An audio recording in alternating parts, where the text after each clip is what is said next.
Sir তোমাকে যদি একদম শুরু থেকে বলি, ফার্স্ট কোশ্চেন বলছে কি দেখো অ্যালডিহাইড মূলক শনাক্তকরণে কোনটি ব্যবহৃত হয়।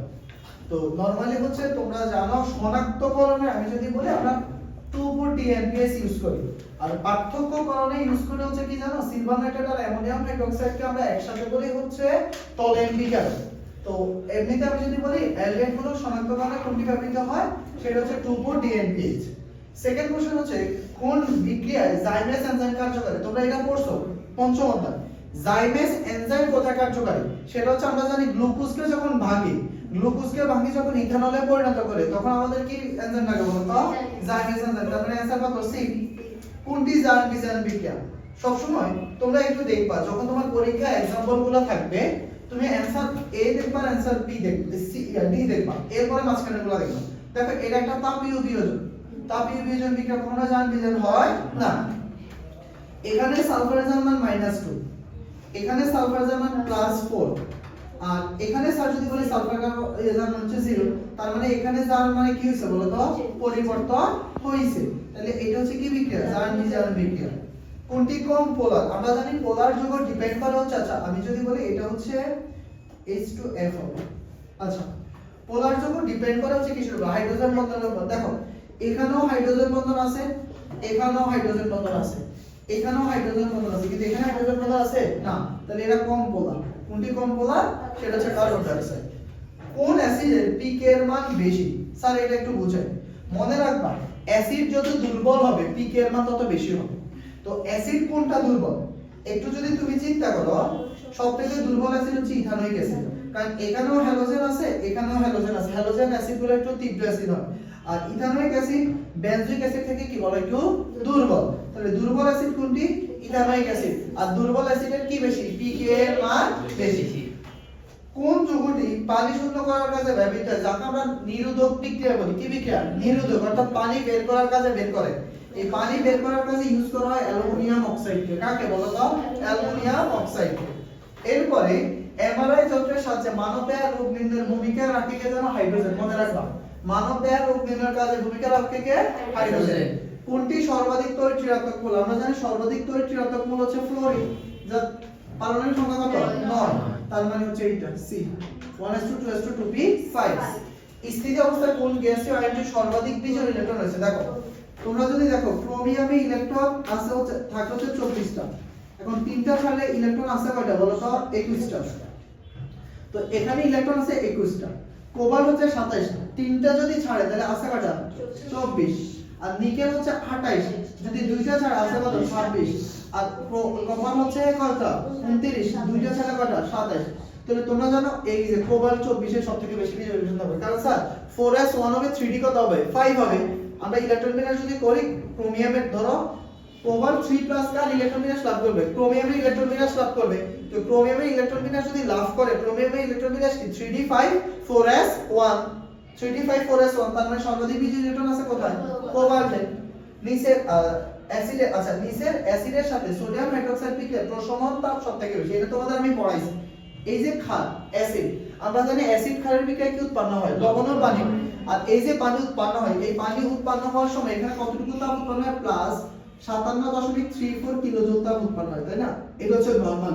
কিন্তু যদি সোডিয়াম হাইড্রোক্সাইডের সাথে হাইড্রোজেন ফ্লোরাইড বিক্রিয়া করে তখন আবার 68 কিলোজুল তাপ উৎপন্ন হয়, অর্থাৎ এইটা থেকে বেশি তাপ উৎপন্ন হয়। কে বিক্রিয়া করলে সোডিয়াম হাইড্রোক্সাইডের সাথে তোমার হাইড্রোজেন ফ্লোরাইড বিক্রিয়া করবে। আচ্ছা এসটিপি তে কার্বন ডাই অক্সাইডে 0.12 মোল আচ্ছা এসটিপি তে কার্বন ডাই অক্সাইডের আয়তন যদি 11.2 লিটার তাহলে মোল সংখ্যা বের করতে বলছে। আচ্ছা আমরা তাহলে মোল সংখ্যার সূত্র কি নরমালি হচ্ছে দেখো ওই যে n হচ্ছে b এর মান কত 11.2 22.4, তার মানে 0.5 কত হবে 0.50 মোল। এই তো। আচ্ছা এরপর হচ্ছে আমরা জানি হচ্ছে কি বিশ্ব স্বাস্থ্য সংস্থা এর মতে খাবার পানিতে আর্সেনিকের সহনশীলতা মাত্রা হচ্ছে 0.01 ppm, 0.01 ppm মানে মিলিগ্রাম পার লিটার।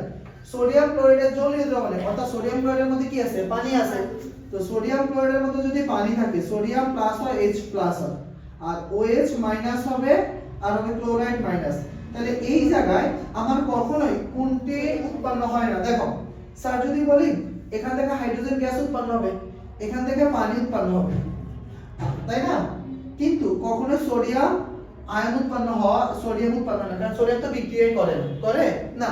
তাহলে সোডিয়াম ক্লোরাইড তড়িৎ বিশ্লেষণে তোমার কোনটি উৎপন্ন হয় সেটা হচ্ছে সোডিয়াম। আচ্ছা, আমরা এটা জানি সম আয়নের প্রভাবে বা দ্রবণে দুর্বল ইলেকট্রোলাইটের কি পায় দ্রাব্য দ্বারা। আমরা জানি না সম আয়ন প্রভাবের বলে হচ্ছে তোমার দুর্বল তড়িৎ বিশ্লেষ্য যৌগের বা দ্রবণের দ্রাব্যতা কি পায়, হ্রাস পায়। এরপরে নিচের কোনটির আকার সবথেকে ছোট? দেখো আমরা জানি সাইজের সাথে ক্যাটায়নের সম্পর্ক ব্যস্তানুপাতিক আর অ্যানায়নের সম্পর্ক সমানুপাতিক।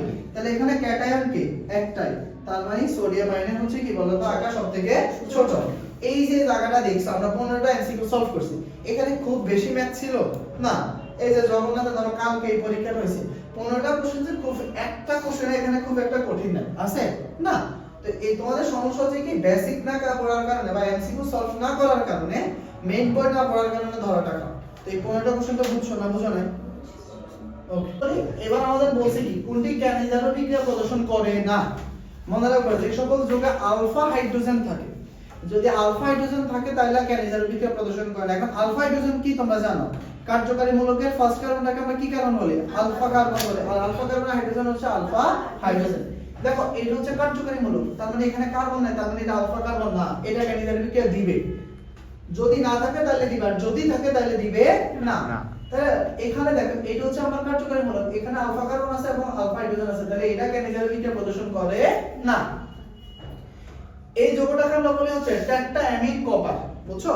তো টেট্রাঅ্যামিন কপার এই যৌগটার মধ্যে মনে রাখবা এইটা হচ্ছে আমরা মূলত হচ্ছে ইথাইনের অম্লধর্ম টেস্ট করার জন্য ইউজ করি। কার? ইথাইনের। তো এই যৌগটা দিয়ে ইথেনের অম্লধর্ম যখন টেস্ট করি, এটাকে যখন ইথেনের সাথে বিক্রিয়া দিবা তুমি একটা নীল পদক্ষেপ পাবা। কি পদক্ষেপ পাবা? নীল পদক্ষেপ পাবা। এরপর হচ্ছে পটাশিয়াম ফেরোসায়ানাইড। এই যৌগের মধ্যে আমাদের হচ্ছে কেন্দ্রীয় পরমাণুর মান কত? দেখো এইটা হচ্ছে -6 আর এটা হচ্ছে -4।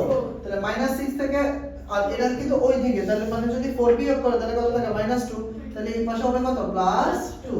অর্থাৎ পটাশিয়াম ফেরোসায়ানাইডের কি সেন্ট্রাল অ্যাটমের মান কত? +2। এবং এখানে লিগ্যান্ড কয়টা বলো তো? 6টা। তাহলে +2 আর 6 আছে।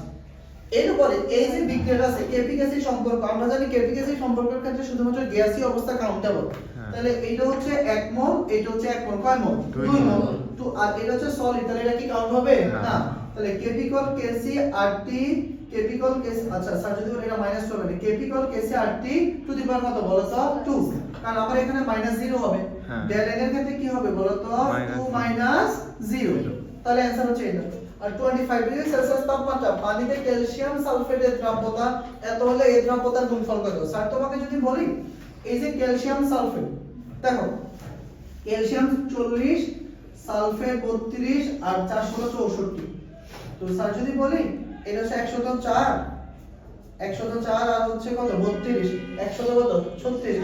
তো ক্যালসিয়াম সালফেটের আণবিক ভর হচ্ছে 136।